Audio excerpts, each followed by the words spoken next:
All right. So this is question number 7. Let's start with this. Question 7 क्या बोल रहा है?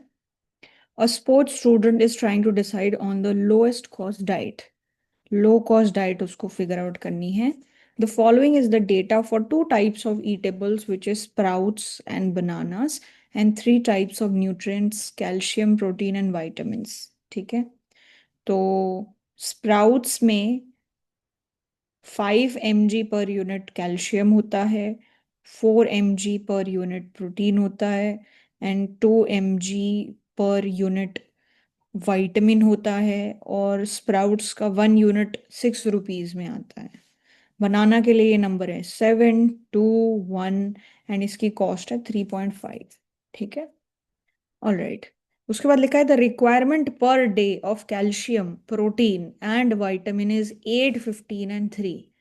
कि कम से कम इतना तो आपको अ, अपनी डाइट में कंज्यूम करना ही है। The problem is to find how much of each eatable to consume per day to get the required amount per day of each nutrient at a minimal cost।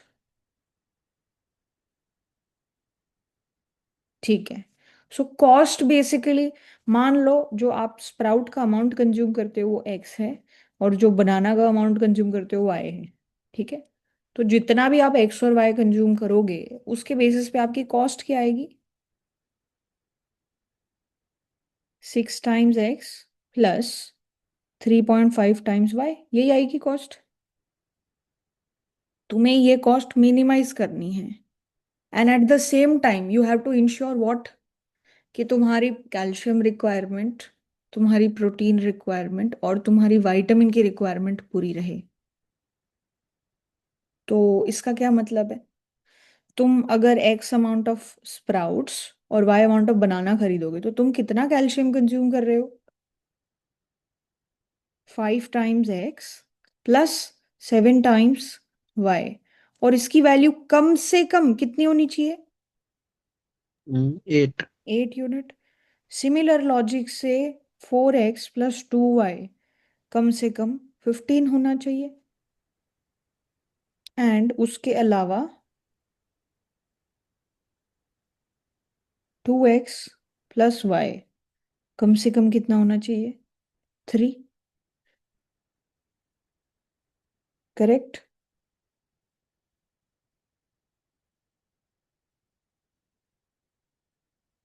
अब आपको बोला गया है दिस इज फाइन, ये आपकी problem है,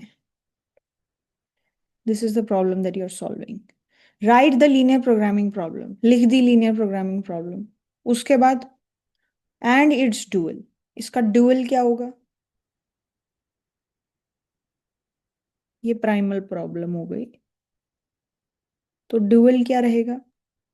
ma'am, maximize 8u1। तो जब आप डुअल निकालते हो तो आपकी मिनिमाइजेशन प्रॉब्लम मैक्सिमाइजेशन प्रॉब्लम बन जाती है। फिर यस। मान लो वेरिएबल्स हैं हमारे u1 u2 u3। ठीक है, तो क्या करना पड़ेगा? 8u1 plus 15u2 plus 3u3। Wonderful. So basically यहाँ पे जो आपकी कंस्ट्रेंट की वैल्यूज होती हैं वो आपके ये कोएफिशिएंट्स बन जाते हैं। ठीक है, और u1 u2 u3 इसको मैक्सिमाइज करना है। अब कंस्ट्रेंट्स कैसे लिखेंगी? मैम, 5u1 प्लस 4u2 तो अब प्लस आपको ये वैल्यूज लेनी है, और इसकी वैल्यू 6। अब यहाँ पे ग्रेटर देन इक्वल टू था तो उधर क्या होगा? Less than. लेस। ठीक है, तो 5 u1 plus 4 u2 plus 2 u3 is less than equal to 6। एक ये हो गया, और दूसरा 7 u1 plus 2 u2 plus u3, ये लेस देन इक्वल टू 3.5 रहेगा। ये आपकी डुअल प्रॉब्लम बन गई। ठीक है, तो डुअल हो गया और प्राइमल हो गया। अब आप अगला स्टेप, अगला क्वेश्चन बोला हुआ है इसको सॉल्व करना है। तो सॉल्व करने के लिए कौन सी चीज सॉल्व कर सकते हैं हम लोग? ग्राफ का यूज करके मैं तो प्राइमली सॉल्व कर सकती हूँ, क्योंकि टू वेरिएबल्स में तो यही है, थ्री वेरिएबल में मेरे को थ्री डी ग्राफ थोड़ी बनाना आता है। तो we will solve this, and इसके सॉल्यूशंस का यूज करके हम इसको यूज करेंगे, इसके सॉल्यूशन को निकालेंगे, ठीक है। तो अपना गोल है प्राइमल प्रॉब्लम को सॉल्व करना। चलो जी, अब इसको सॉल्व करते हैं। तो इसको सॉल्व कैसे करेंगे?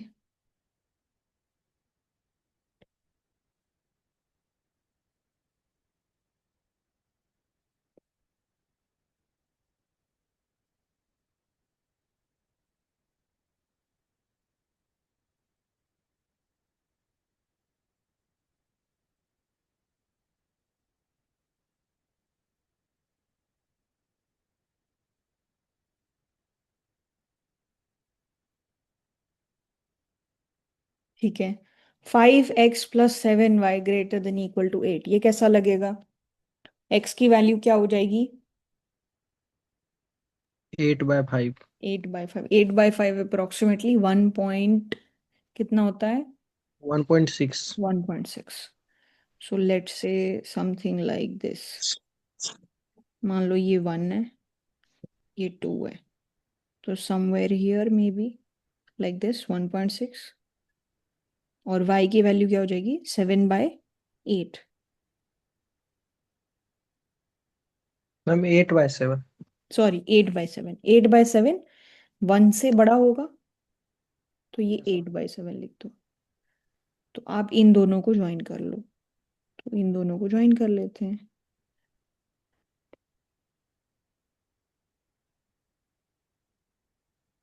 ठीक है, ये हो गई, और इससे greater values, so all the values bigger than this.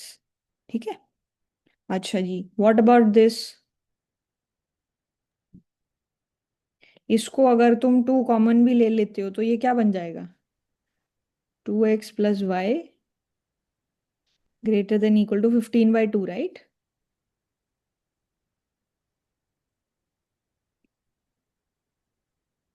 Correct. तो यहाँ पे क्या वैल्यू हो जाएगी? x की वैल्यू कितनी रहेगी?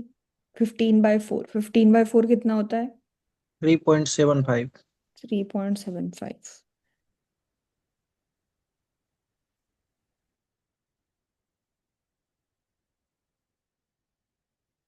3.75, सो समवेयर हियर। और दूसरी वैल्यू कितनी हो जाएगी? 15/2, which is how much? 7.5। 7.5। So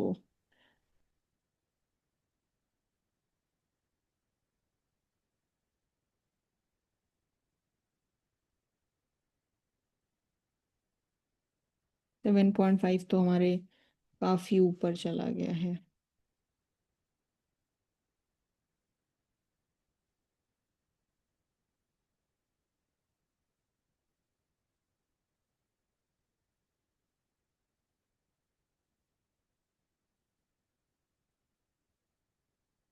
7.5 somewhere here, 15/2। तो अब बेसिकली मुझे इन दोनों को ज्वाइन करना है। ठीक है, and what about the other one? y value 3 and x value 1.5। 1.5। सो ये एंड 1.5, और ये एक्चुअली, ठीक है, ये दोनों 1. पैरेलल होनी चाहिए, ये दोनों लाइंस, राइट, ये वाली और वो वाली। तो मैं, ओके, अब मैं एक काम करती हूँ, थोड़ा सा इल्यूजन क्रिएट करने के लिए ये हम लोग ऐसा कर देते हैं।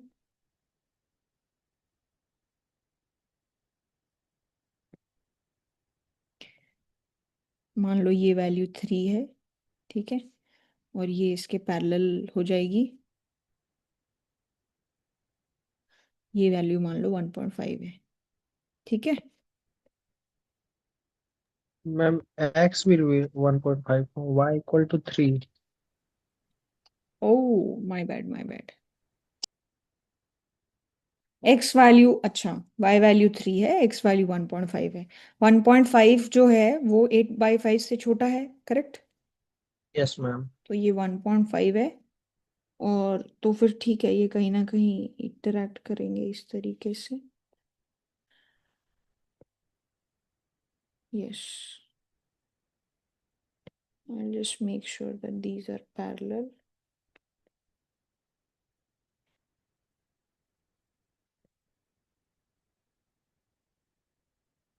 ठीक है।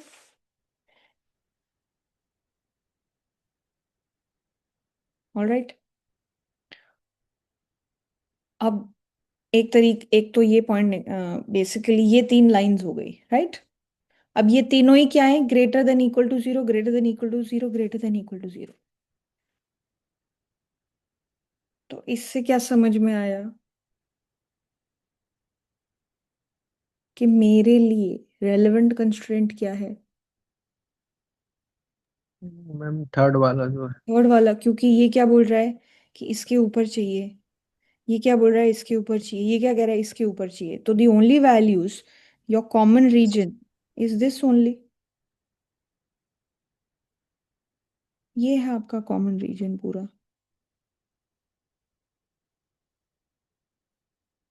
राइट?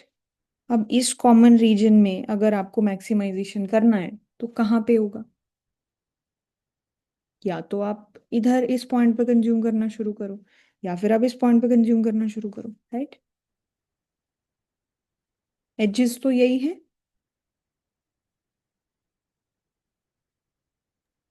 Yes ma'am. ठीक है, तो आप चेक कर लो अपने फंक्शन की वैल्यू कहाँ पे आ रही है। At 0, 15/2, what is the value of 6x plus 3.5y? 6 times 0 plus 3.5 times 15/2, कितना हो गया ये? 35 इंटू 15/2।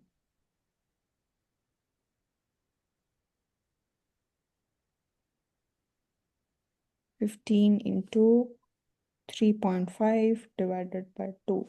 सो ये हो जाएगा 26.25। And at 15/4 comma 0, what is this value?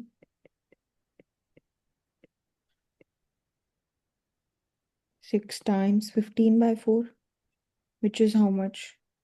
Ma'am 22.5। 22.5। तो मिनिमम कौन सा है? 15/4, 0। सो ये हो गया this value.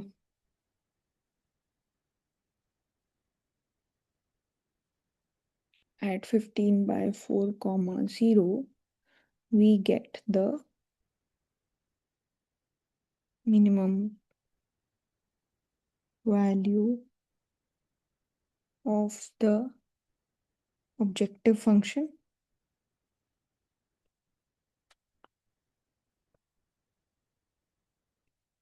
and it is equal to 22.5, correct? तो ये हमारा मिनिमाइजेशन हो गया। वंडरफुल। तो ये हमने क्या सॉल्व किया है? x1 स्टार की वैल्यू आ गई 15/4 x, so basically x star और वाई स्टार की वैल्यू आ गई 0। ठीक है, अब यहां तक ओके है। Yes ma'am. नेक्स्ट, अब मुझे क्या करना है? मुझे डुअल प्रॉब्लम सॉल्व करनी है। अब डुअल प्रॉब्लम कैसे सॉल्व होती है? Ma'am complementary slackness. Complementary slackness से। तो कॉम्प्लीमेंट्री स्लैकनेस में मैं क्या यूज करूंगी? मेरा कॉम्प्लीमेंट्री, मेरा जो डुअल प्रॉब्लम है वो ये है।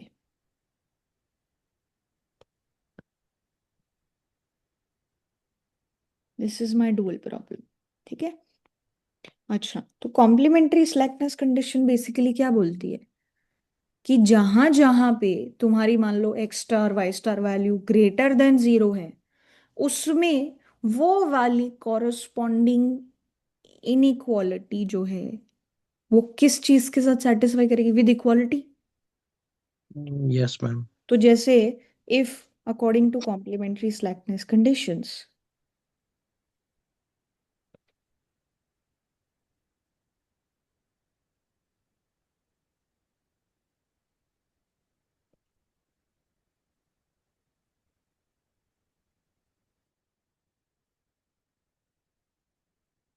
क्या होता है कि अगर इफ मान लो एक्स स्टार पहला term is greater than zero, तो इससे क्या मतलब होता है, जो फर्स्ट इनइक्वालिटी है that holds with equality, the first inequality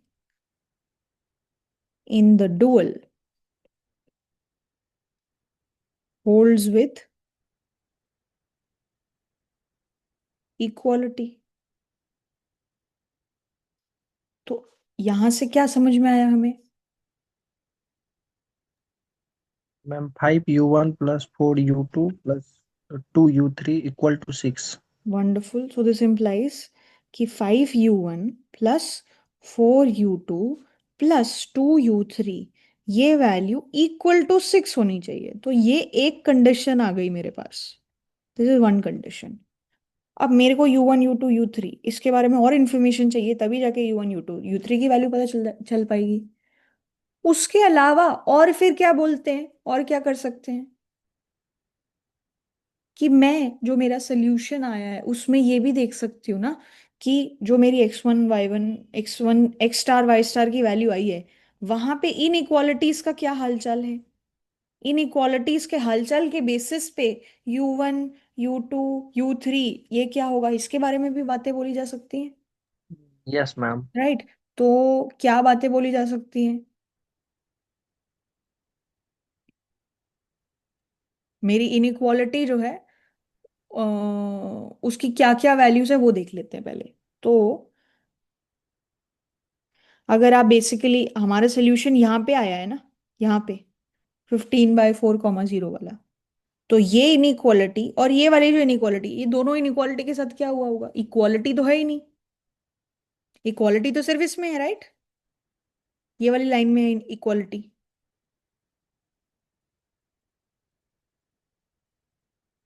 ये पॉइंट समझ आया कैसे, क्यों? अगर आपका ऑप्टिमल पॉइंट इस इधर आता तो आप बोलते ना कि आप ये लाइन को एग्जैक्टली इक्वालिटी के साथ सेटिस्फाई कर रहे हो, यस मैम। है ना। लेकिन आपका सोल्यूशन इधर आया, इसका मतलब ये जो लाइन थी ना इसकी इक्वेशन पे तुम्हारी इक्वालिटी है, बाकी दोनों लाइन की इक्वेशन पे greater than zero, greater then जो भी ये वैल्यू है वो होल्ड करती है। सो आपका मेन जो लाइन है जहां पे इक्वालिटी है वो ये है, यहाँ पे ये ग्रेटर है, यहाँ पे भी ग्रेटर है, चाहे तुम वैल्यूज पुट करके देख लो, यही आना चाहिए, करके देख यस। लो, है ना।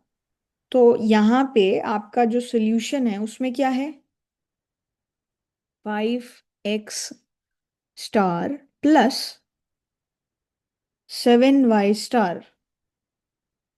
ये ग्रेटर देन 8 होगा, एंड 4x प्लस 2y ये इक्वल टू 15 होगा, एंड 2x प्लस y ये वैल्यू ग्रेटर देन 3 होगी। ये तीनों चीजें होल्ड करनी चाहिए आपकी जब आप x is equals to 15/4 and y is equals to 0 रखोगे, तो आप देख लो कि यही होता है, करेक्ट।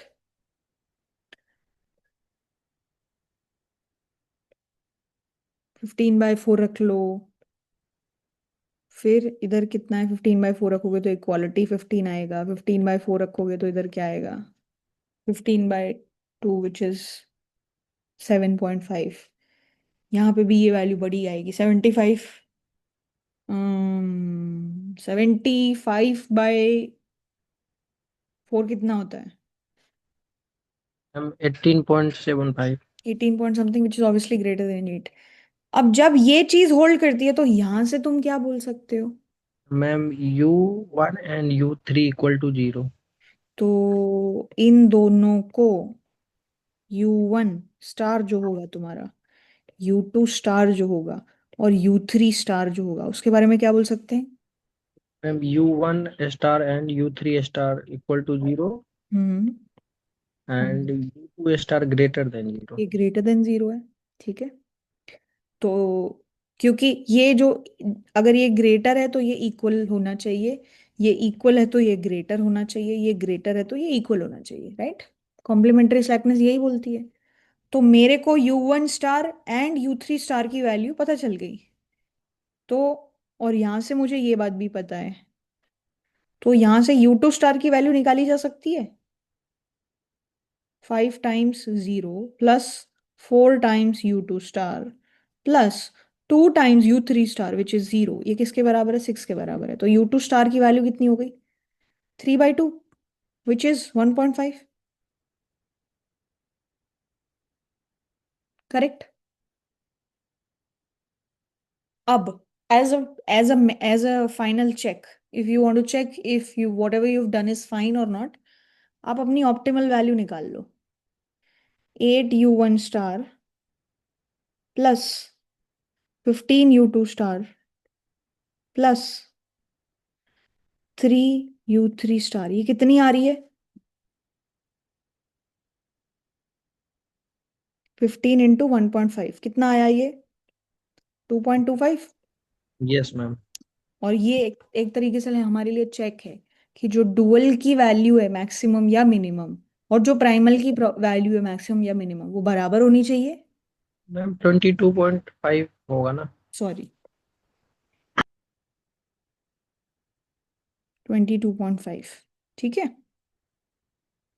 तो इसकी वैल्यू जो मैक्स है और जो हमारी यहाँ पे वैल्यू आ रही थी वो बराबर है। So this is also a signal for you that what ever you done is fine. तो कॉम्प्लीमेंट्री स्लैकनेस हम लोग इस तरीके से यूज कर रहे हैं। Is that okay? तो आपका ऑप्टिमल सोल्यूशन क्या है यहाँ पे?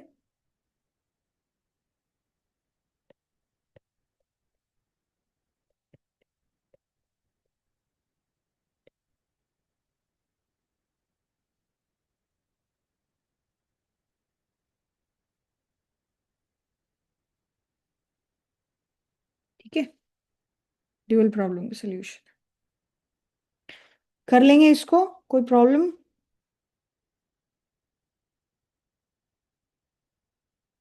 Now what about B part? B part क्या है? If the sports coach increases the calcium requirements from 8 to 9, अब 8 ग्राम यूज करने की बजाय आप क्या यूज करोगे? 9, sorry basically 9 unit, 8 units consume करने की बजाय अब तुम्हें 9 यूनिट्स कंज्यूम करनी है। And they reduce the protein requirements from 15 to 14। 15 requirement से वो 14 पे कर लेंगे। Then what will be the change in cost? Cost में कितना बदलाव आएगा? मिनिमम कॉस्ट जो है तुम्हारी, उसमें क्या बदलाव आएगा? तो वो क्या बदलाव करने को बोल रहे हैं तुम्हें?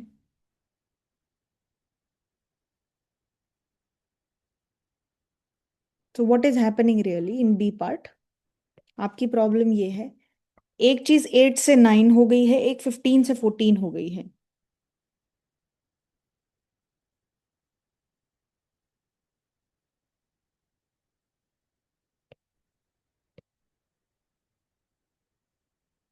तो अब आपकी प्रॉब्लम क्या बन गई?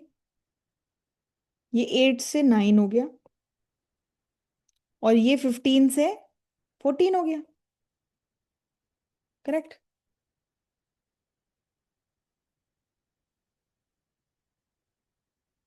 आपके लिए जो कंस्ट्रेंट रेलेवेंट थी वो कौन सी थी?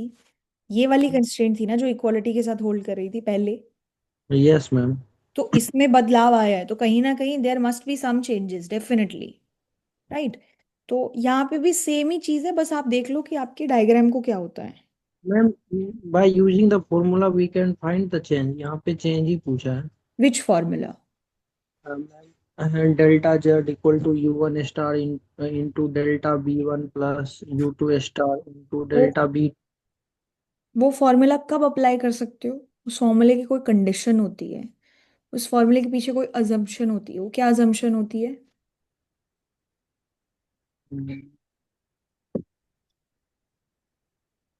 Ma'am, change in B are sufficiently small.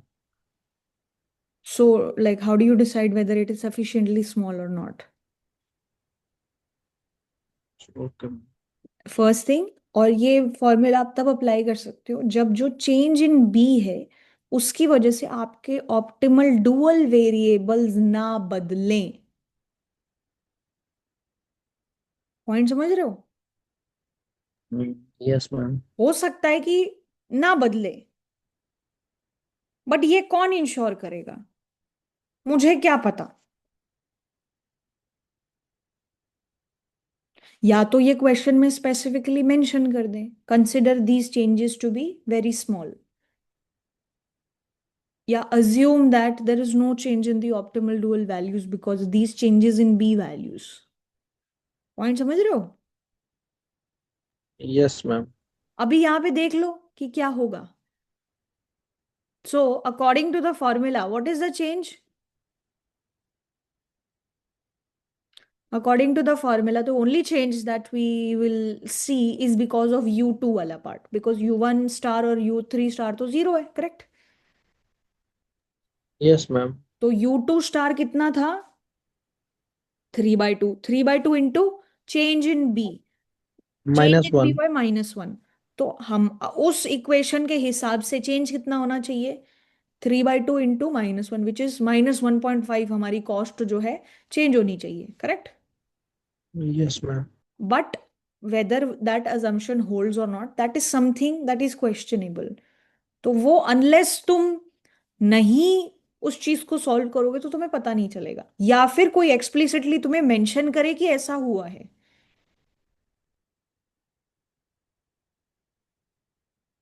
Point समझे?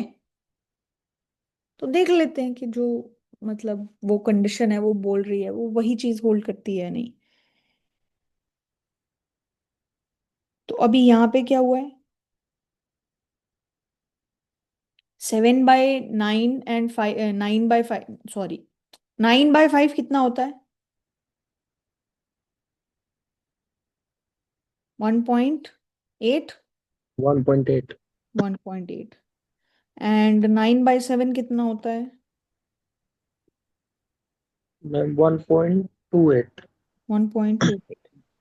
पहली कंस्ट्रेंट ये हो गई। दूसरी कंस्ट्रेंट क्या है?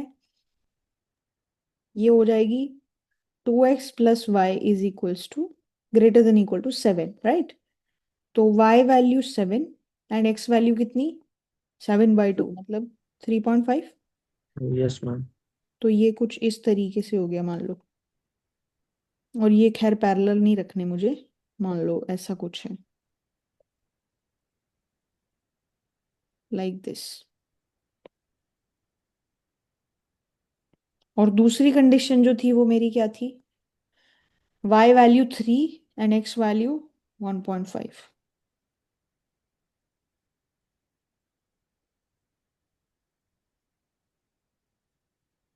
3। ये हो गया।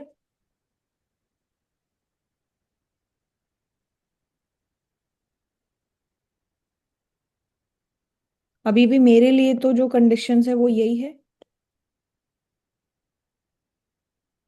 यही रेलेवेंट है। Yes ma'am. तो अब मुझे या तो ये वैल्यू चेक करनी है या ये वैल्यू चेक करनी है।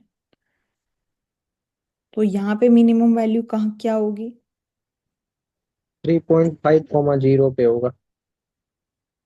तो मिनिमम वैल्यू क्या है यहाँ पे? बेसिकली वैल्यू कितनी होगी? 3.5 into 7, which is how much? 24.5। 24.5। और 3.5 कॉमा 0 पे क्या है? 21। 21 मैम। हम्म। तो मिनिमम यही है, यस राइट? मैम। तो minimum value is 21 and change कितना हुआ?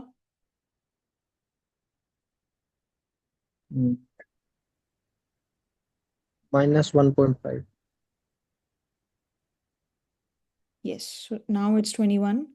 Now earlier it was 22.5, so the change is -1.5. तो इस बात से क्या समझ में आता है कि ये जो बदलाव हुआ है उससे मेरी डुअल की वैल्यूज में एक्चुअली कोई बदलाव नहीं हुआ था, इसीलिए ये चेंज और जो फॉर्मूला से चेंज आता है वो सेम है। Alright. So my personal recommendation would be, unless they explicitly tell you about कि ये बी वैल्यूज बहुत छोटी हैं, या मान लो एक्सप्लिसिटली तुम्हें नहीं बताते हैं, I would not choose to use that formula, because there could be chances that there might have been changes जिसकी वजह से चीजें बदल जाती। तो it's always good to redo the problem then assume that, because what is your basis for assuming that? क्या basis है तुम्हारा? करेक्ट। अब जैसे यहाँ पे तो खैर चीजें बहुत सेपरेट थी तो बहुत बढ़िया बात है, लेकिन मान लो मेरी ये जो वैल्यू है, ये वाली जो कंडीशन है वो इस तरीके से होती पहले, और अब जो बदलाव हुआ है उससे क्या हो जाता, ये वैल्यू हल्की सी आगे चली जाती। तो the chances are I might have to check at different other places also, right? यहाँ पे चेक करना पड़ जाता कहीं, यहाँ पे चेक करना पड़ता, यहाँ पे चेक करना पड़ता, राइट?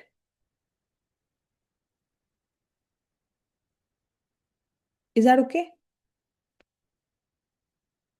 Yes ma'am. ठीक है। So that's how will do the question. So change in the minimum cost is -1.5. So this is question number 7. Question number 8 हमने लास्ट क्लास में किया था. Let's do question number 9 now. Question 9 क्या बोल रहा है? An electric company is setting up a power plant and it has to plan its capacity. ठीक है, एक पावर प्लांट सेट कर रहे हैं, उसकी कैपेसिटी को प्लान करना है. The demand for power in period 1 and period 2 are Q1 and Q2. Assume that a regulatory authority fixes the corresponding prices for period 1 and period 2 to be rupees 1 per unit and rupees 3 per unit. Perfect. Prices उन्होंने fix कर दिए हैं. Q1 Q2 demand बता दी है. The total operating cost over the two periods is Q1 square plus Q2 square. Q1 Q2 supply करने की cost Q1 square plus Q2 square होगी. The cost of maintaining output capacity K, cost is K square, which is paid only once and is used in both periods. Okay. K का मतलब यहाँ पे क्या है कि जैसे आप अपने प्लांट की कैपेसिटी डिसाइड कर रहे हो कि मेरा प्लांट मैक्सिमम कितना आउटपुट प्रोड्यूस कर पाएगा. पॉइंट समझे? जैसे मैंने अगर कैपेसिटी 100 की फिक्स करवा ली, उसके लिए मैंने क्या किया, सरकार को 100 स्क्वायर पैसे दे दिए कि भाई ये मेरी लाइसेंस फीस ले लो. ठीक है, तो मैं 100 यूनिट तक पीरियड 1 में एंड पीरियड 2 में प्रोडक्शन कर सकती हूँ. इसके लिए मैंने एक फिक्स्ड लाइसेंस फीस दे दी. और ये आप बेसिकली एक ही बार पे करते हो, और उस वही कैपेसिटी तुम्हारी पीरियड 1 में रहती है, पीरियड 2 में भी रहती है. सिस्टम समझ आ गया? Yes ma'am. तो जो तुम कैपेसिटी अपने लिए डिसाइड करोगे, वो उतना ही मैक्सिमम तुम प्रोडक्शन कर सकते हो दोनों पीरियड में. मतलब मान लो अगर मैंने के डिसाइड कर लिया मेरा कैपेसिटी, Q1 की value has to be less than equal to K, and Q2 की value also has to be less than equal to K. ये हमारा सेटअप है. सो प्रॉब्लम नंबर ए क्या बोल रही है? Right the producers total profit function with all the constraints. सारी constraints के साथ चीजें जो है आप लिख दो. ठीक है जी, लिख देते हैं. तो क्या होगा फिर? प्रॉफिट क्या है?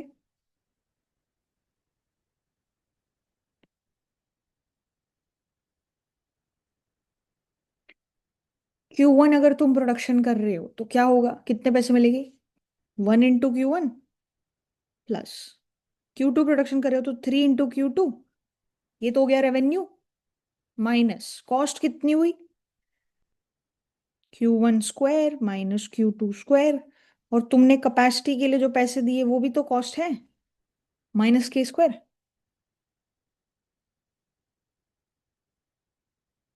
All right. Yes ma'am. तो ये तुम्हारा क्या है, रेवेन्यू, ये तुम्हारी क्या है, टोटल कॉस्ट। और तुम्हारी कंस्ट्रेंट क्या है,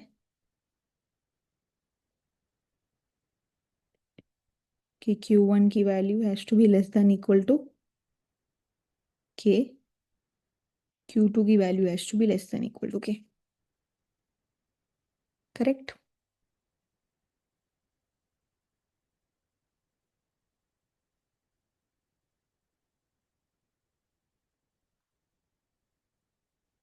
is that fine? Ma'am, ji.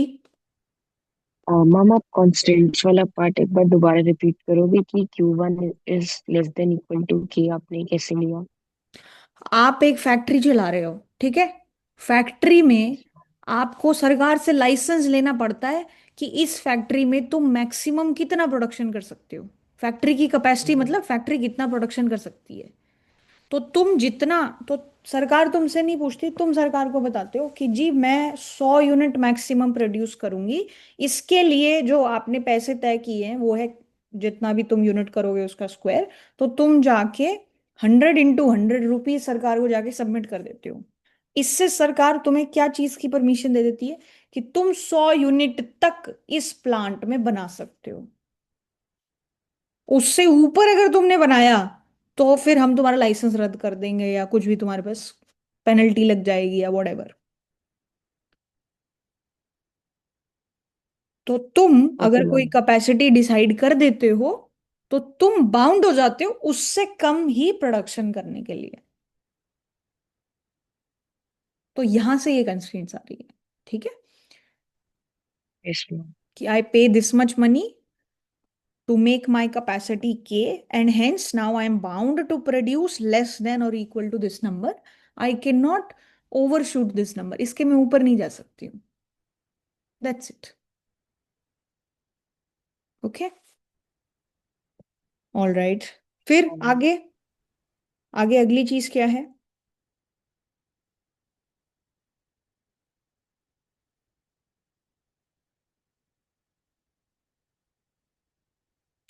Solve the producer's problem by writing the Kuhn-Tucker condition for maximizing producer's total profit and find the optimal output quantities Q1 and Q2 and capacity level। देखो, अगर असली true sense में अगर इस problem को solve करो ना तो दो कंस्ट्रेंट्स और ऐड करनी चाहिए तुम्हें।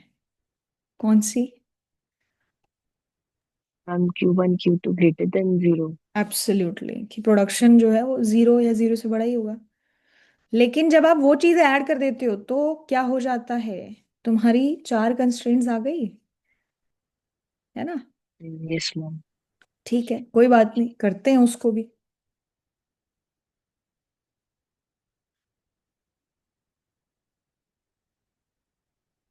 ये दो कंडीशंस में, क्योंकि सही तरीका इसको सॉल्व करने का यही होगा। अगर हम उन दो चीजों को इग्नोर करते हैं तो somehow there is some incompleteness in what we are doing. All right. तो आप इस प्रॉब्लम को किस तरीके से लिख सकते हो? जब आपकी प्रॉब्लम ऐसी होती है कि आपको प्रॉफिट मैक्सिमाइज करना है and you have certain constraints like this, and सारे variables greater than equal to zero होनी चाहिए, तो आपकी कंडीशंस क्या बन जाती हैं?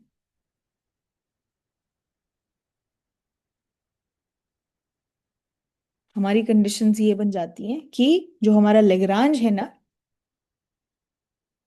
जो लेग्रांज डेरिवेटिव करके वैल्यूज आती हैं, they all have to be less than equal to zero, and it is equals to 0 if any particular xi value is greater than 0, yes ma'am. and then we have a complementary slackness condition, right? तो हमारा general तरीका क्या हो जाता है, कि जो तुम्हारे लेग्रांज के डेरिवेटिव्स हैं, जैसे मान लो partial of f x with respect to कोई वेरिएबल एक्स आई तुम कर रहे हो, माइनस जितनी भी तुम्हारी अलग अलग कंस्ट्रेंट्स हैं, ठीक है, वो सब with partial derivative with respect to x, that has to be less than equal to 0, and it is equal to 0 if x x I x J greater than zero. x I, ये I है तो इधर I greater than 0। ये एक set of conditions होती हैं, और एक कंडीशंस क्या होती हैं, all your lambda j values have to be greater than equal to 0, and it is equals to 0 if g of j x is less than whatever your constraint is। Correct, यही होता है। Yes ma'am. ठीक है, तो let's write this, so like this is just the general idea that is there.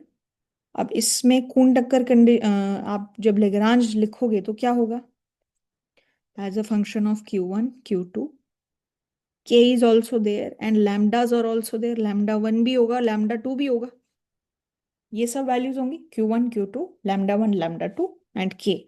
तो ये क्या हो गया, Q1 plus 3Q2 minus Q1 square minus Q2 square minus k square, फिर minus lambda 1 Q1 minus k minus lambda 2 Q2 minus k।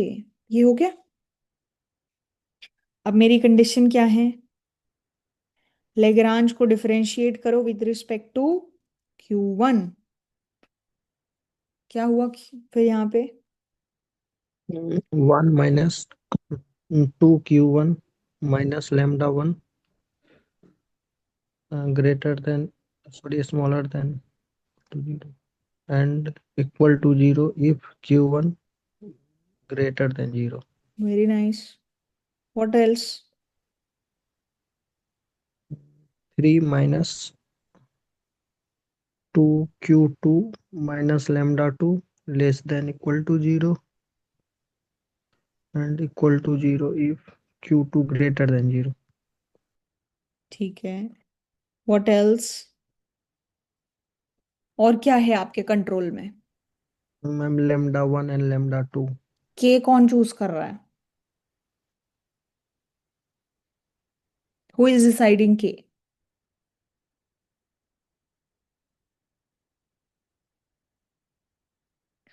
के का decision कौन ले रहा है,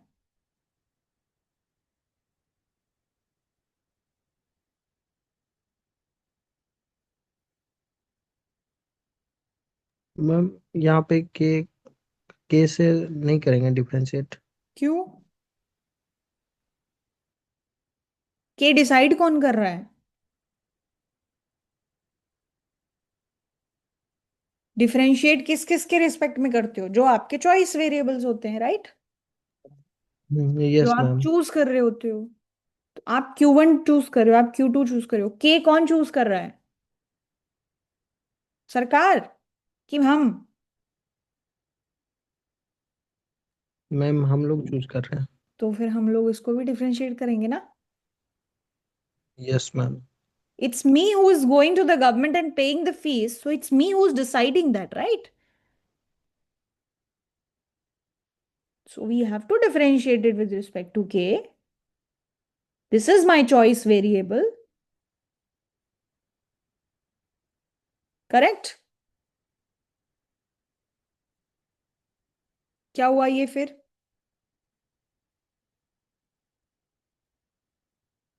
-2K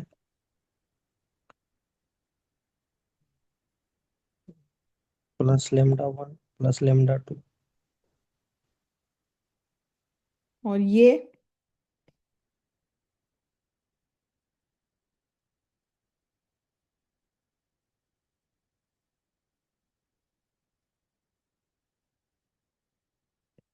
this, right? Yes ma'am.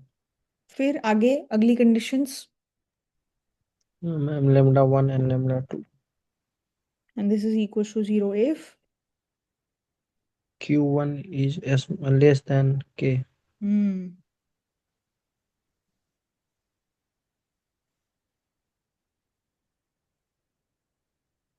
ये कंडीशंस हो गई? Is that okay? Yes ma'am. तो अब क्या करें, कहाँ से शुरू करें इसको सॉल्व करना?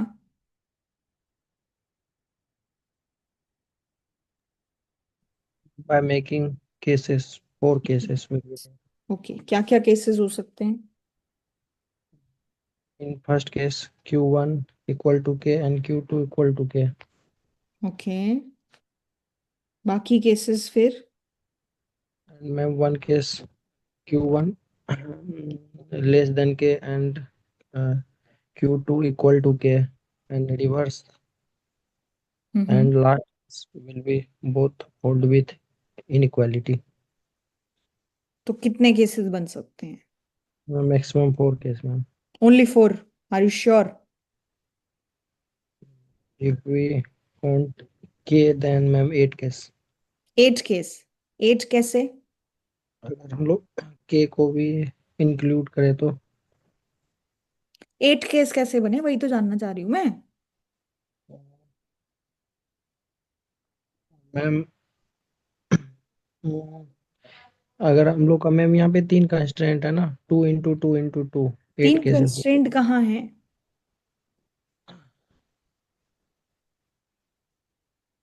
तीन कंस्ट्रेंट कहाँ है?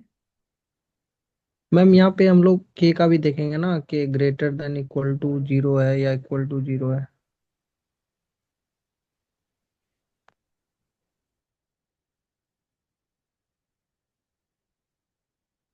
ओके,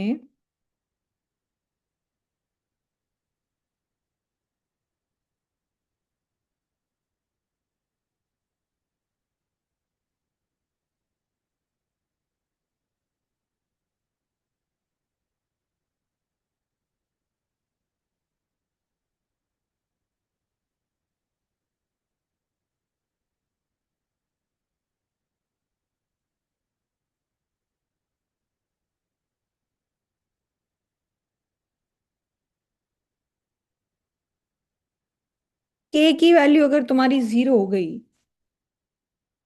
तो Q1 और Q2 की तो सिर्फ एक ही पॉसिबल वैल्यू हो सकती है, यस मैम। Which is 0 0।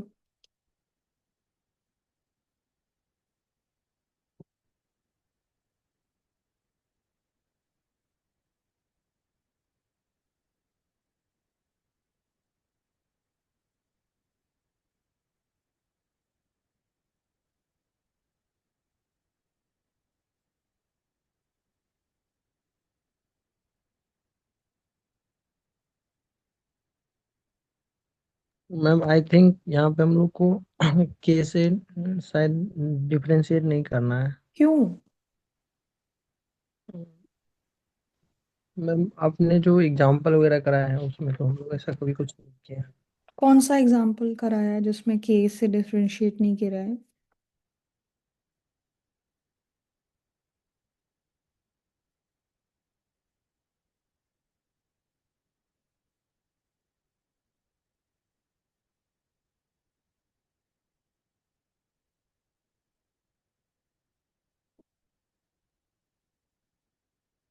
ये बकायदा एक प्रॉब्लम है, this is a question in the book as well.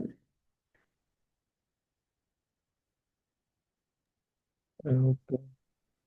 ये आपके बुक में भी एक क्वेश्चन है, question number 3 from the exercise. Question number 3 from which exercise, I think ये कुछ 18.9 से प्रॉब्लम है आपका। इसमें यही बोला जाता है कि show that K is equals to 0 K not be optimal and then find the solution. K 0 optimal नहीं है और फिर अपना सोल्यूशन बताओ।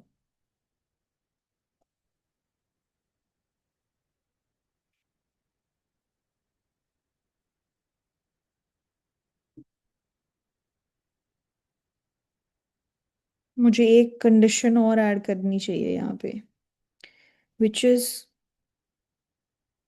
ये भी ग्रेटर देन इक्वल टू 0 रहेगा, राइट? ये भी हमें मेंशन करना चाहिए इधर। Is that okay? Yes ma'am. क्योंकि कैपेसिटी या तो जीरो होगी या जीरो से बड़ी होगी। तो अब इसकी शुरुआत कहाँ से करें? How do we start from this?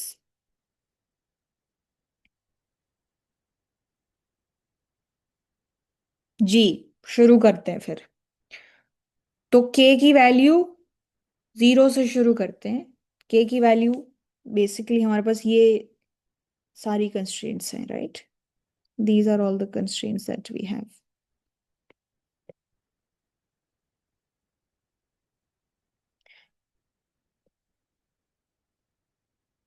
तो अभी हमें क्या करना पड़ेगा? अभी यहाँ पे हमें इसके बेसिस पे जितने केसेस बन सकते हैं उसको नीटली बाइफरकेट करना पड़ेगा।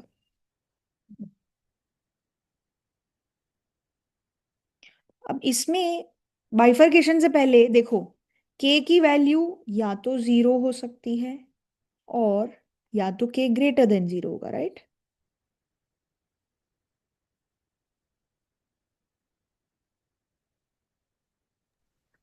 Yes ma'am. है ना? k की वैल्यू अगर जीरो हो गई तो क्या होना पड़ेगा?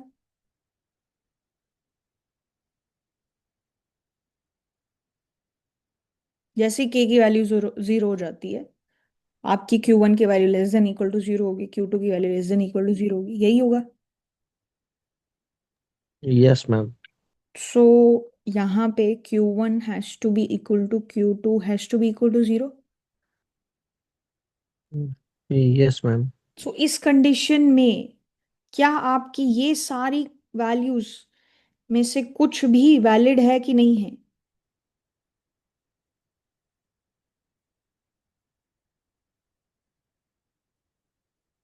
तो इसमें कौन सी कंस्ट्रेंट हमारी वैलिडेट नहीं होगी?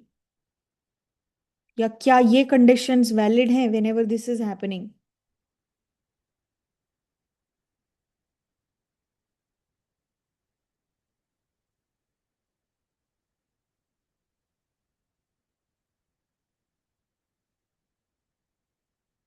Lambda 1 has to be greater than equal to 0. Lambda 2 has to be greater than equal to 0.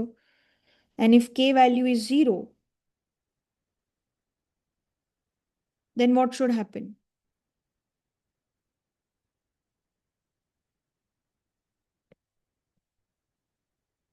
ये इस तरीके से है ना?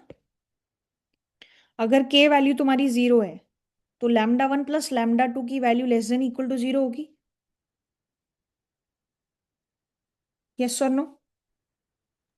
Yes ma'am.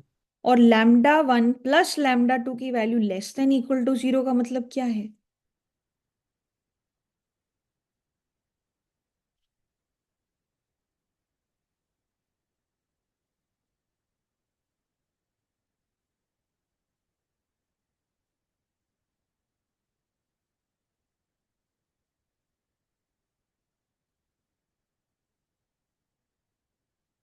What does this mean? अगर इन दोनों का sum less than equal to 0 है तो इसमें दो ही पॉसिबिलिटीज बनती हैं, क्या? Both are negative. मतलब कोई ना कोई एक वैल्यू, या तो लेस देन इक्वल टू 0 में या तो दोनों 0 हो, ये भी चलेगा। या कोई एक वैल्यू नेगेटिव हो। Yes ma'am. So the only possibility is both, basically lambda 1, like one of the values has to be negative. या तो 0 0 हो तब भी ये चीज वैलिड है, या फिर कोई एक वैल्यू, अगर दोनों 0 नहीं है तो क्या होना पड़ेगा? कोई एक वैल्यू नेगेटिव होनी पड़ेगी। Yes ma'am. और उस बेसिस पे सपोज 2 मिनट के लिए आप मान लो, यहां से आपका क्या निकल के आता है, ये सारी कंडीशंस देखो।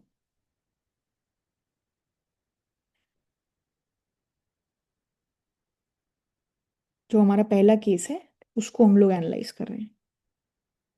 ये केस 1 है।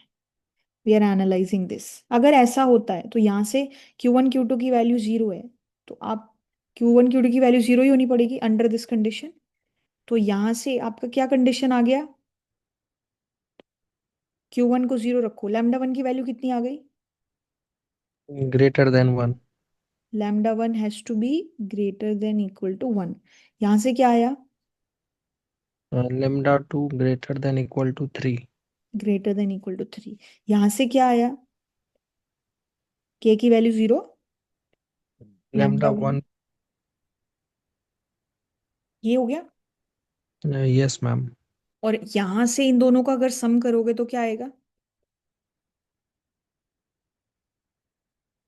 ये। Yes ma'am. तो क्या ये चीज और ये चीज कंसिस्टेंट है? नो नहीं। मैम। क्या ये दोनों एक साथ ट्रू हो सकती हैं कभी? No. So this case is not possible, right?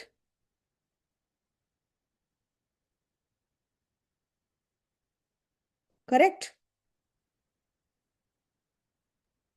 Yes ma'am. Since all the conditions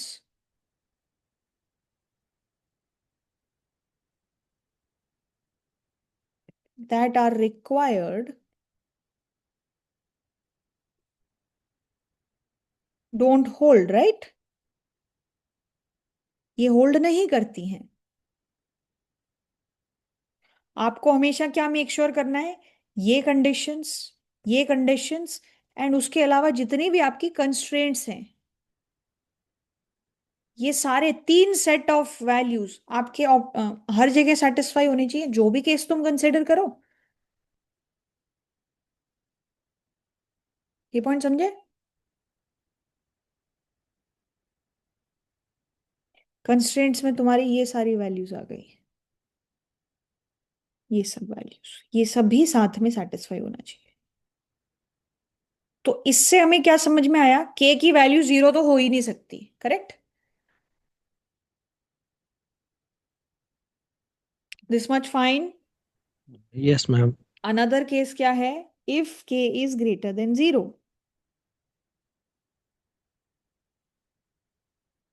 अब विद इन दैट क्या क्या पॉसिबिलिटीज हो सकती हैं वो देखना है हमें। के की वैल्यू अगर ग्रेटर देन 0 है तो क्या क्या पॉसिबिलिटी हो सकती है।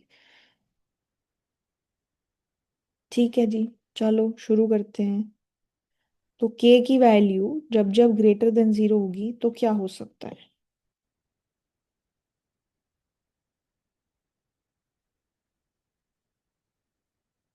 अब Q1 Q2 के केसेस बन सकते हैं। कैसे भी केसेस बनेंगे कंस्ट्रेंट्स के हिसाब से। देखो, के की वैल्यू तो ग्रेटर देन 0 हो चुकी है, ये हमने स्टैब्लिश कर दिया।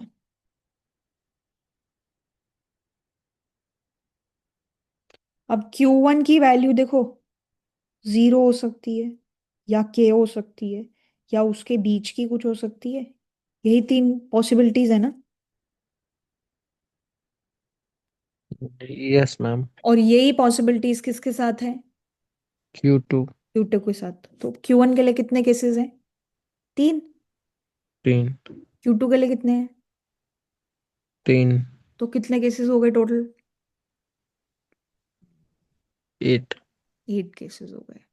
और ये केसेस वैसे दिखने में बड़े लग रहे हैं, बट क्या होगा? ये केसेस बहुत क्विकली वैनिश होते जाएंगे। ठीक है?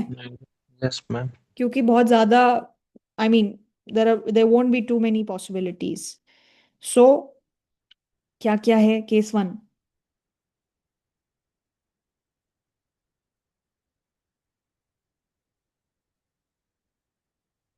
हाँ, Q1 equals to 0, Q2 equals to 0। एक केस ये हो गया,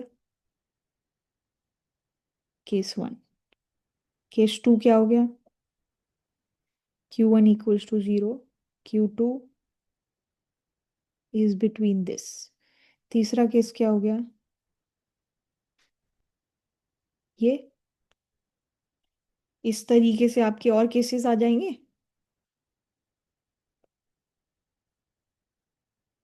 क्या केस हो गया? Case number 4।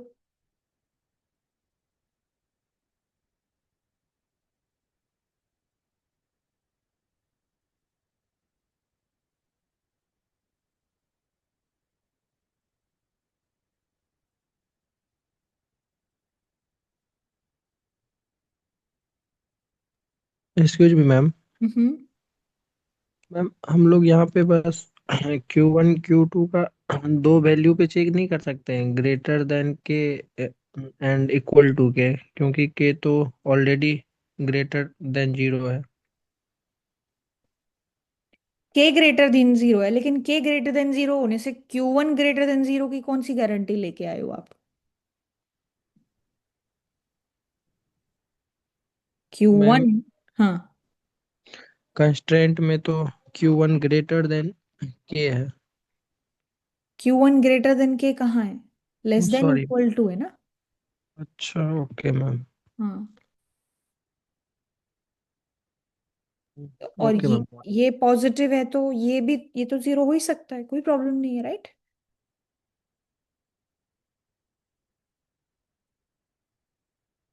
And final case क्या हो गया? Q1 is equals to K, Q2 is equals to K, Q, sorry, Q1 is equals to K, Q1 is equals to K। यहाँ के केस क्या हो जाएंगे? Q2 is equals to zero, Q2 K से लेके जीरो के बीच में, and Q2 equals to K। अब क्विकली देखते जाओ कहाँ कहाँ पे कैसे कैसे कंडीशंस इनवैलिड हो रही हैं। तो देखो पहले केस में क्या हो रहा है, अगर दोनों जीरो है तो क्या होगा?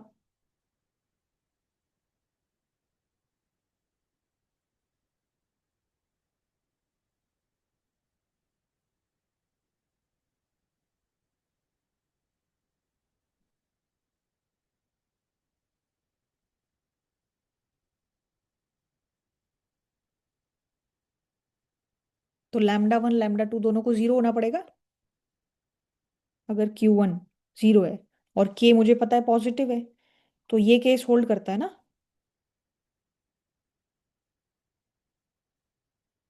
यस और नो?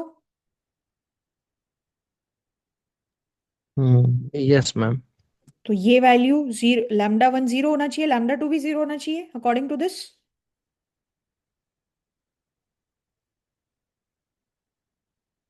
और जैसे ही तुम λ1 को जीरो, और Q1 तो तुम्हारा जीरो ही है, तो तुम क्या बोल रहे हो? One is less than equal to zero, is this true? No.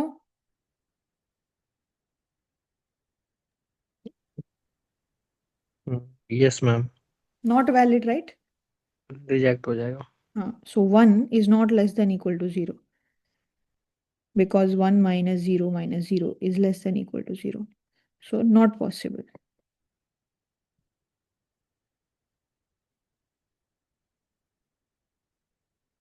Not possible. ये केस हो गया रिजेक्ट। उसके बाद जिसमें Q1 की वैल्यू जीरो है, जैसे ही Q1 की वैल्यू जीरो हो गई, क्या हो गया यहाँ पे देखो? Q1 की वैल्यू जीरो होती है, λ1 जीरो,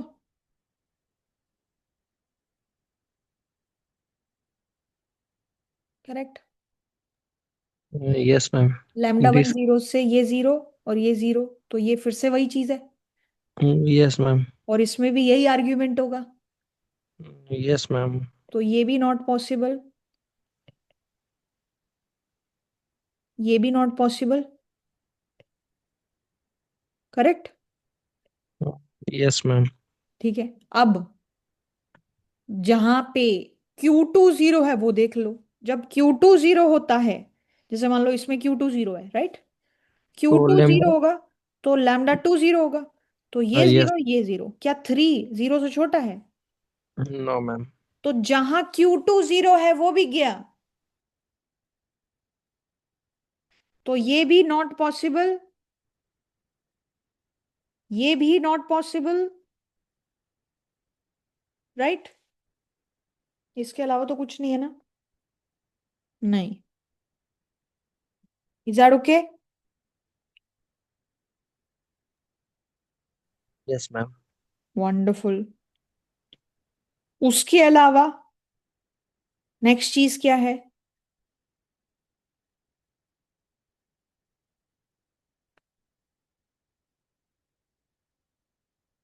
Q2 की वैल्यू K।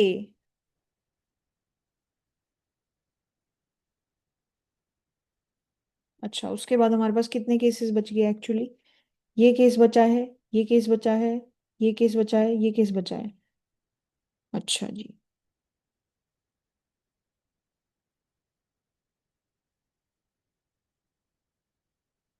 Very nice. अब एक बात बताओ, देखो, अगर Q1 और Q2 दोनों की वैल्यू K से छोटी है, तो λ1 और λ2 दोनों को क्या होना पड़ेगा? जीरो। Yes ma'am. और λ1 और λ2 अगर दोनों जीरो हो गए, तो इस कंडीशन के हिसाब से, बिकॉज मेरा K तो ऑलरेडी ग्रेटर देन जीरो है, सिर्फ वही केस कंसिडर कर रही हूँ, तो λ1 प्लस λ2 का सम जो है वो 2K के बराबर होना चाहिए। Yes ma'am. और ये दोनों जीरो हैं तो इसको भी जीरो होना पड़ेगा, लेकिन ये तो जीरो है ही नहीं।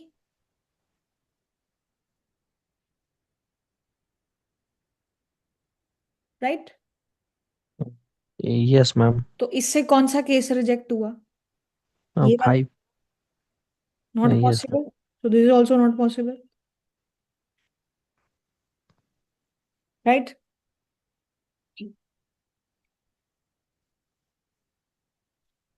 और अब जितनी वैरायटी बच गई उसमें क्या है, एक एक ना एक वैल्यू के बराबर है।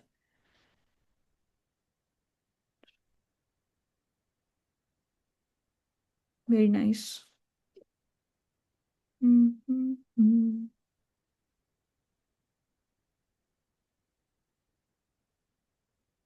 दोनों के बराबर हुए तो क्या होगा? आखिरी जो केस है।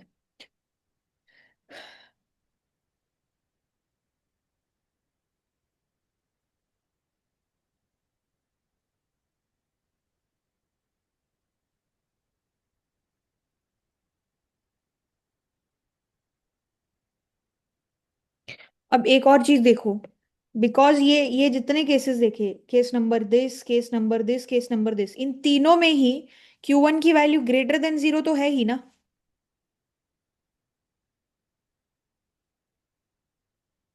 यस। इन इस केस में भी, I mean, in all, in this case as well, this case as well, this case as well, in all three cases Q1 and Q2 they are both greater than zero, right? And K is definitely greater than zero, ये सब तो है ही। तो ये तीनों चीजें with equality hold करनी चाहिए ना। Yes ma'am. राइट। सो अगर ये तीनों चीजें विद इक्वालिटी होल्ड करेंगी, for case 6, 8 and 9, what should happen? ये 1 - 2 Q1 minus λ1 is equals to 0, 3 - 2 Q2 minus λ2 is equals to 0, and λ1 plus λ2 is equals to 2 times K। ये होगा। तीन कंडीशंस आ गई। करेक्ट।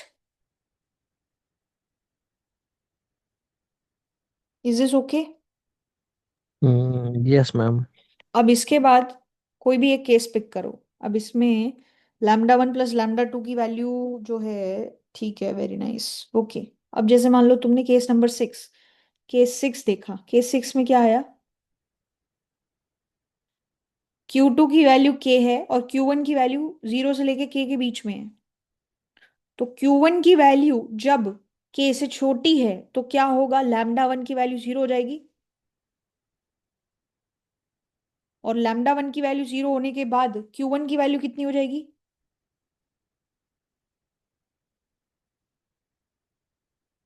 Less than 0। नहीं नहीं, 1/2 होगी ना। अच्छा यस मैम, 1/2। है ना। और λ2 की वैल्यू कितनी हो गई? λ2 is equals to 2K। Right.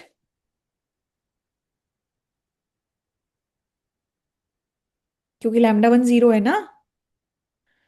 Yes ma'am. और फिर Q2 की वैल्यू कितनी हो गई?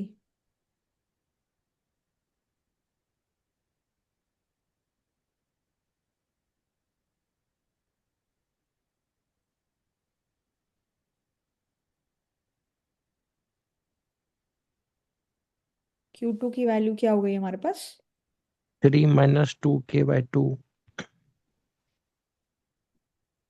ये Q2 हो गया। Yes ma'am. राइट।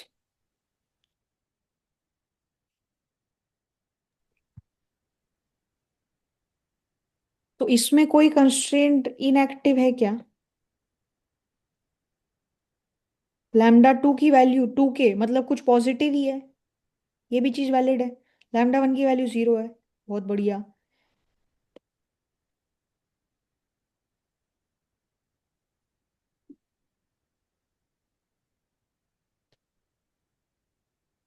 और Q1 की वैल्यू 1/2 है।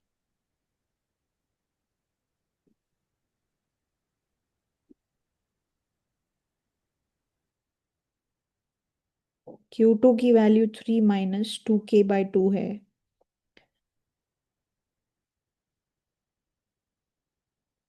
यहां से यही आ रहा है ना?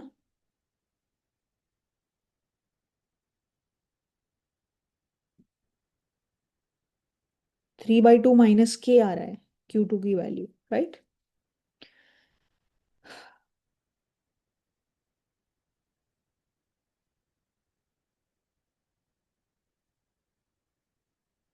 लेकिन केस नंबर 6 में Q2 की वैल्यू क्या थी? के। राइट। तो Q2 की वैल्यू यहाँ k तो नहीं आ रही है।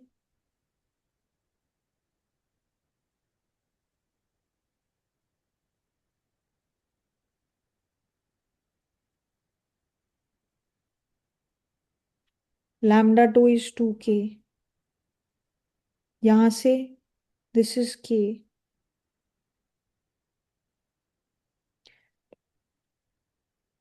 तो इसकी वैल्यू को किसके बराबर होना पड़ेगा?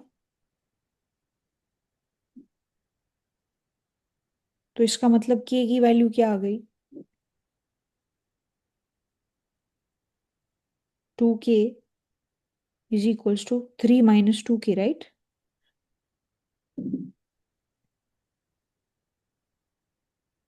यस और नो? Yes ma'am. फिर यहां से क्या आ गया? k = 3/4।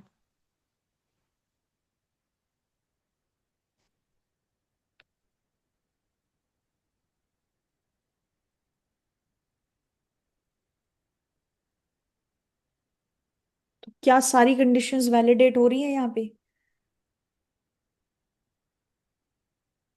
1 - 1 - 0, फर्स्ट कंडीशन वैलिड है। Second condition 3 -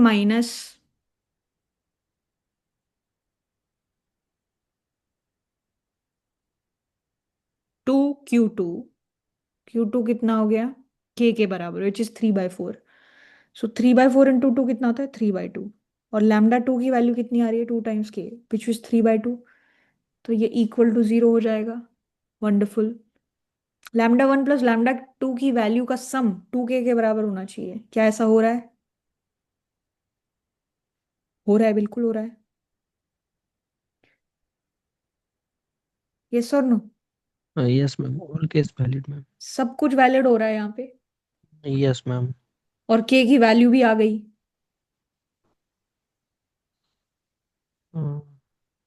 3/4। Yes ma'am. तो ये केस जो है, इसमें क्या हो रहा है? Everything is getting satisfied.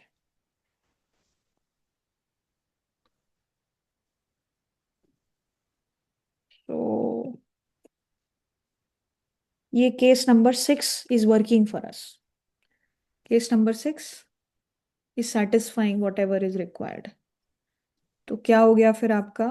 इस चीज को कैसे लिखोगे आप सारे Q1 Q2 k λ1 λ2 ये सारी वैल्यूज मेंशन करोगे?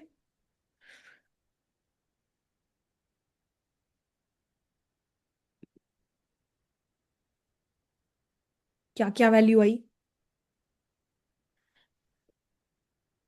λ1 = 0, ठीक है। λ2 = 2k कितना हुआ? 3/2, 3/। Yes ma'am. ठीक है। Q1 कितना हुआ? 1/2। Q2 कितना हुआ? Q2 था k के बराबर, k था 3/4। 3/4। और k की वैल्यू कितनी हो गई? 3/4। और तो क्या क्या वैल्यूज आ गई? 1/2, 3/4 3/4, lambda value 0, and lambda 2 value 3/2. This is satisfying all the constraints, right?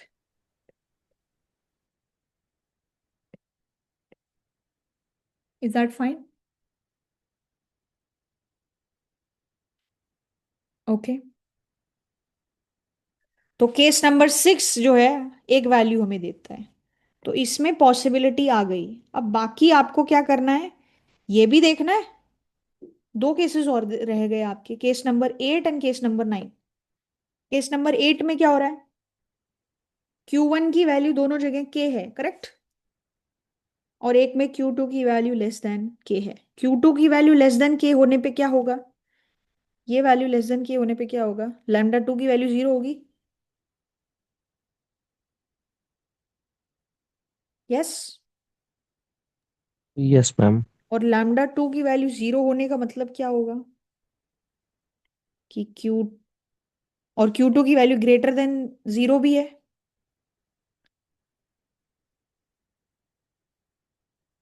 Obviously. तो ग्रेटर देन 0 है तो ये इक्वालिटी के साथ होल्ड करना पड़ेगा। तो Q2 की वैल्यू क्या हो जाएगी यहां से, 3/2। Yes ma'am. तो Q2 की वैल्यू होगी 3/2। Very nice.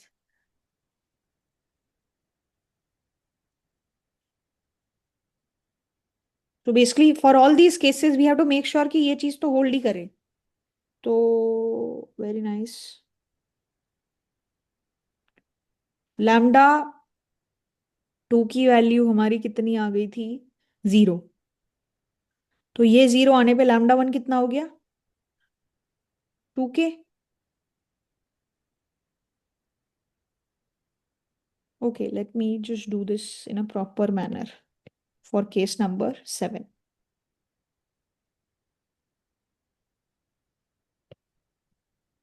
ये तीनों चीजें होल्ड करेगी ना, केस नंबर 7 नहीं, केस नंबर 8। ये है केस नंबर 8।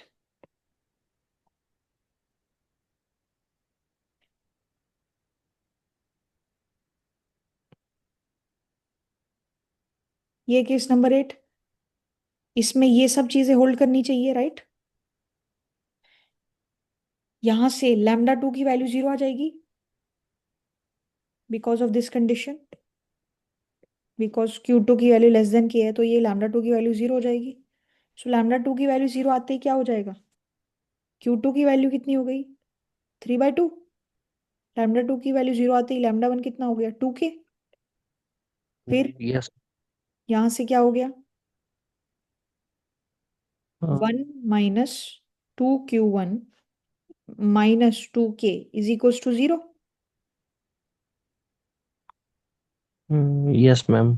तो यहां से Q1 की वैल्यू कितनी आ गई, 1 minus 2K divided by 2 is equals to Q1।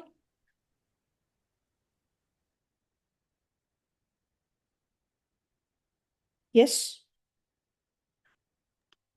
Yes ma'am. और Q1 की वैल्यू K के बराबर है तो ये K के बराबर होना चाहिए।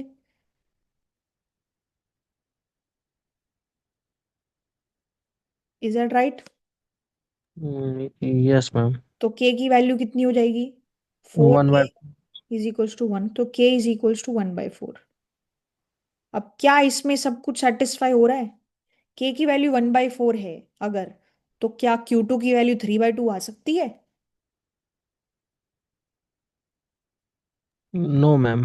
No, not possible.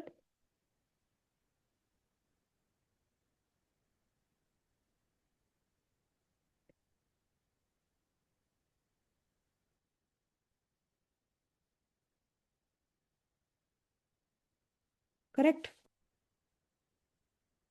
So what does that mean कि ये case case is not possible. तो ये केस नंबर 8 क्या हो गया, not possible. What about case number 9, ये दोनों वैल्यू K के बराबर है, K की वैल्यू बराबर भी हुई तो भी ये और ये और ये तो विद इक्वालिटी ही होल्ड करना चाहिए ना तीनों, क्योंकि ये भी ग्रेटर देन 0 है। ये भी ग्रेटर देन जीरो है, और ये तो हमने ग्रेटर देन जीरो माना ही हुआ है, तो बेसिकली ये तीनों चीजें होल्ड करनी चाहिए ना।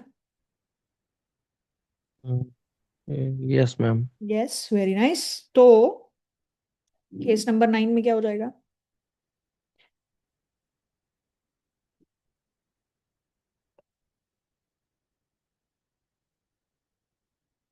K1, sorry, Q1 is equals to K1, Q2 is equals to K2, K1, not K1, K, sorry. और ये तीनों चीजें होल्ड करनी चाहिए। तो यहां से क्या समझ में आया?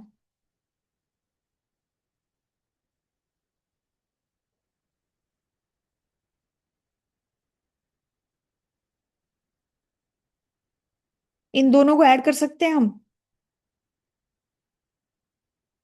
If we add these two, what do we gate?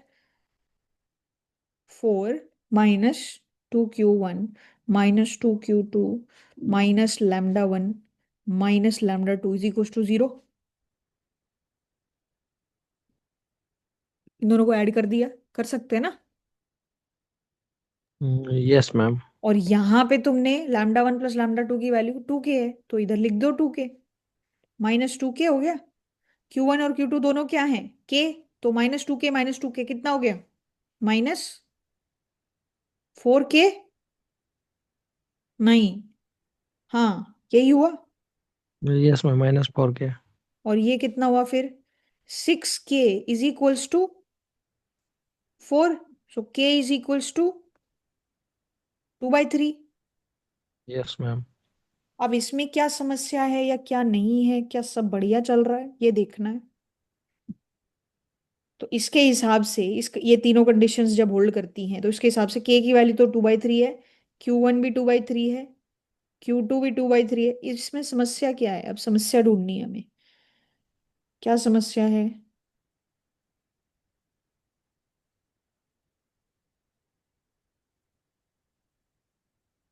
λ1 λ2 कितना आएगा जब इसमें आप क्या रखोगे? 2/3 रखोगे, तो λ1 की वैल्यू कितनी आई?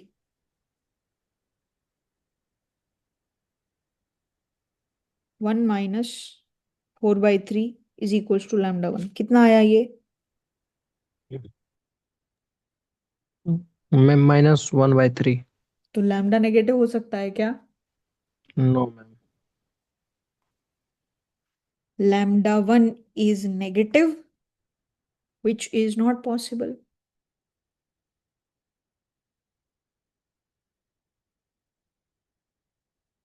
सो सारे ही केस रिजेक्ट हो गए,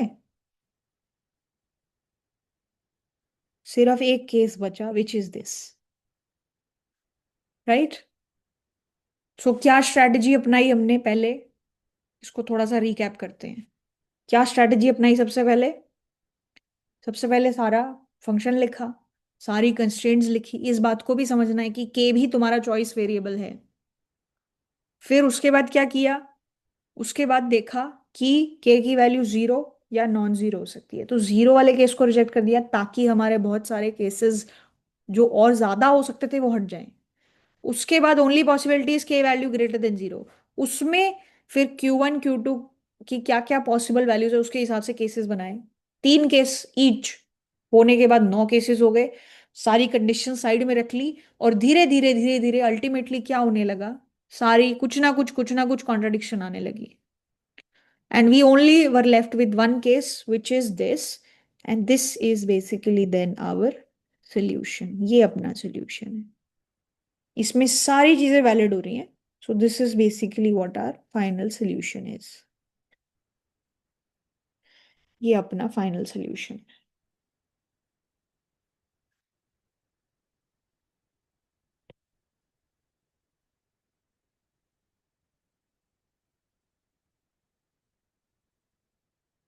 ऑल राइट, ठीक है, कर लेंगे इसको। ऑप्टिमल क्वांटिटी बता दी और कैपेसिटी लेवल भी बता दिया। We have the answer. Is that all right? Any doubts in this? No, ma'am. Okay, lovely. All right. So, guys, question number 10 is left. We will do this in the next session. Question 10 हो गया, बचा है एक. And उसके अलावा there are actually, sorry, अच्छा ये questions ही हैं. Question 10 रहता है हमारा.